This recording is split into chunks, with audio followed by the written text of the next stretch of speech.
গত কিছুদিন যাবৎ সামাজিক যোগাযোগ মাধ্যমে একটি ভিডিও ছড়িয়ে পড়েছে।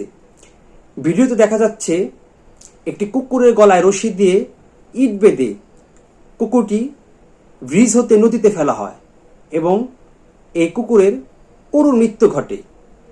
এর আগেও পাবনার ঈশ্বরদীতে একজন সরকারি কর্মকর্তার স্ত্রী কর্তৃক কিছু কুকুরছানা হত্যার ভিডিও সারা বাংলাদেশে আলোড়ন সৃষ্টি করেছিল।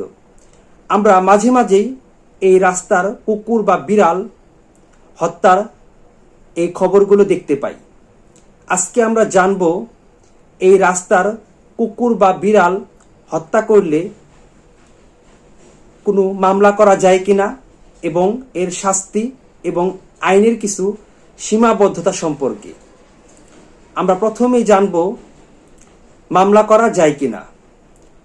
2019 সালের প্রাণী কল্যাণ আইন অনুযায়ী যে কোনো পশু, সেটা রাস্তার হোক বা পোষা হোক, যদি কেউ হত্যা করে তাহলে প্রথমবার যদি এই হত্যা করা হয় সেই ব্যক্তিকে 6 মাসের কারাদণ্ড বা 10,000 টাকা পর্যন্ত অর্থদণ্ড বা উভয় দণ্ডে দণ্ডিত করা হতে পারে।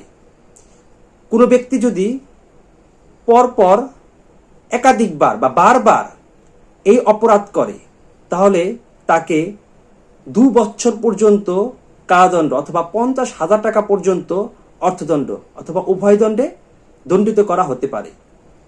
এছাড়াও দণ্ডবিধির 429 ধারা অনুযায়ী যদি কোনো ব্যক্তি কোনো কুকুর বা বিড়াল বা কোনো প্রাণী হত্যা করে তাহলে তাকে 5 বছর পর্যন্ত কারাদণ্ড অথবা অর্থদণ্ড অথবা উভয় দণ্ডে দণ্ডিত করা হতে পারে। এখন আমরা জানব এই আইনগুলো অনুযায়ী মামলা করার কিছু সীমাবদ্ধতা রয়েছে সেই সম্পর্কে। 2019 সালের প্রাণী কল্যাণ আইন অনুযায়ী সবচেয়ে বড় যে সীমাবদ্ধতাটা সেটা হচ্ছে কোনো ব্যক্তি ব্যক্তিগত উদ্যোগে এই কুকুর বা বিড়াল বা কোনো প্রাণী হত্যা করলে সরাসরি মামলা করতে পারবে না। অর্থাৎ এই আইন অনুযায়ী কোনো ব্যক্তিকে সরাসরি মামলা করার সুযোগ রাখা হয়নি। মামলা করতে হলে তাকে প্রথমেই তার জেলার প্রাণী সম্পদ কর্মকর্তা বরাবর আবেদন করতে হবে। সেই প্রাণী সম্পদ কর্তৃপক্ষ যদি থানায় গিয়ে মামলা করে তারপরেই মামলাটা করা যাবে। কোনো ব্যক্তিকে সরাসরি মামলা করার সুযোগ এই আইনে রাখা হয়নি। এছাড়াও দণ্ডবিধির 429 ধারায় যে শাস্তির কথা বলা হয়েছে সেখানে উল্লেখ করা হয়েছে যে প্রাণীকে হত্যা করা হবে তার মূল্য সর্বনিম্ন 50 টাকা বা তার অধিক হতে হবে।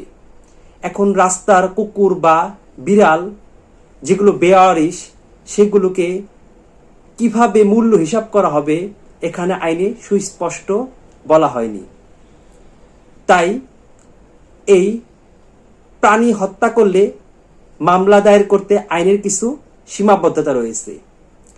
সরকারের কাছে বিনীত নিবেদন, যেহেতু এই ঘটনাগুলো এখন প্রচুর বৃদ্ধি পাচ্ছে, রাস্তার কুকুর হোক, বিড়াল হোক বা যে কোনো প্রাণী হোক, তাদেরও জীবন আছে। তাই বিনীতভাবে অনুরোধ করব জানি কোনো ব্যক্তি সরাসরি মামলা গ্রহণ করতে পারে, আইন এরকম একটি সুযোগ করে দেওয়ার জন্য।